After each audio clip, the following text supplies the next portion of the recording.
नमस्कार दोस्तों। आज हम हिंदी साहित्य के इतिहास में हिंदी साहित्य इतिहास की लेखन परंपरा के संबंध में इतिहासकार कौन कौन हैं एवं उन्होंने क्या क्या अपना योगदान दिया है उसके बारे में हम पढ़ने वाले हैं। तो चलिए शुरू करते हैं। वैसे हिंदी साहित्य का इतिहास बहुत ही प्राचीन है और उसका जो शुभारंभ है वह भी फ्रेंच विद्वान गारसा दतासी के द्वारा हुआ है। तो आगे हम शुरुआत करते हैं।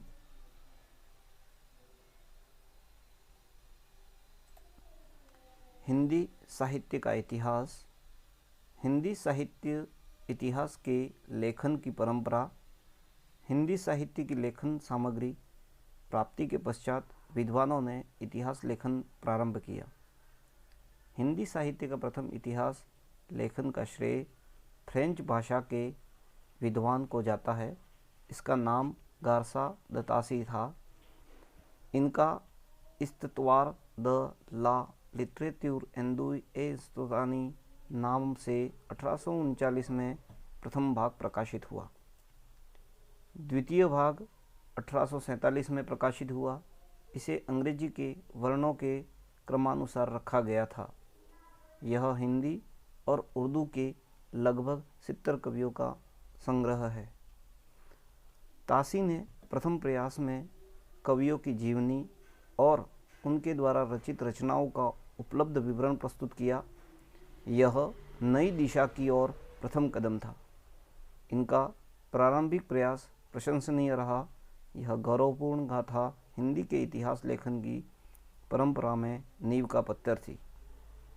इस परंपरा को आगे बढ़ाते हुए शिव सिंह सेंगर ने शिव सिंह सरोज के नाम से 1883 में दूसरा इतिहास लिखा। इसमें लगभग 1000 कवियों का वर्णन है। इसमें कवियों की जीवनी, जीवन संबंधी घटनाएं, चरित्रों और उनकी कविताओं के संग्रह को संग्रहित किया गया है। हिंदी साहित्य के इतिहास लेखन का तीसरा प्रयास डॉक्टर जॉर्ज ग्रियर्सन ने the modern vernacular literature of Hindustan के नाम से लिखा। यह एशियाटिक सोसाइटी ऑफ बंगाल से 1888 में प्रकाशित हुआ। इन्होंने इस इतिहास को वैज्ञानिक दृष्टि से व्यवस्थित किया।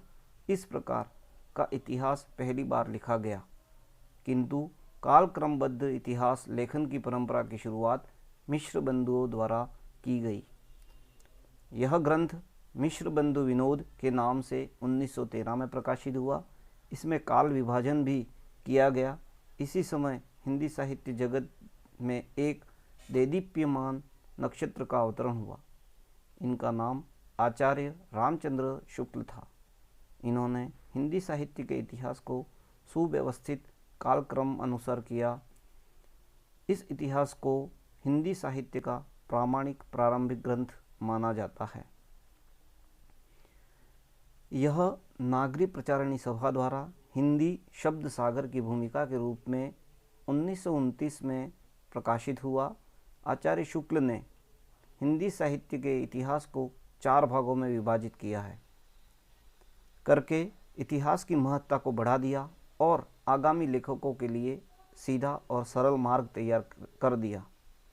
इसका कालक्रमानुसार न्यायोचित एवं युगानुरूप इतिहास है, क्योंकि इन्होंने उपलब्ध ग्रंथों के आधार पर काल विभाजन किया।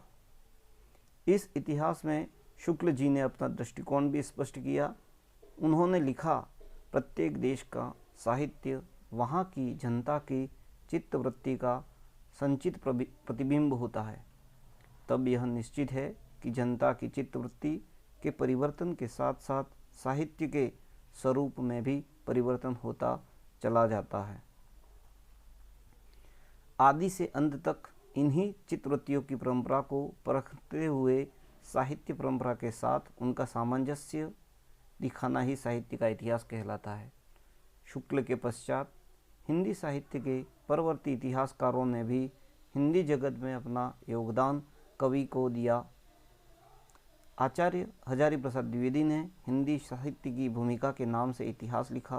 राजनीतिक, जिसमें ऐसे तथ्यों एवं निष्कर्षों का प्रतिपादन किया जो लेखन की दृष्टि से नवीन सामग्री एवं नवीन हर्ष व व्याख्या देती है।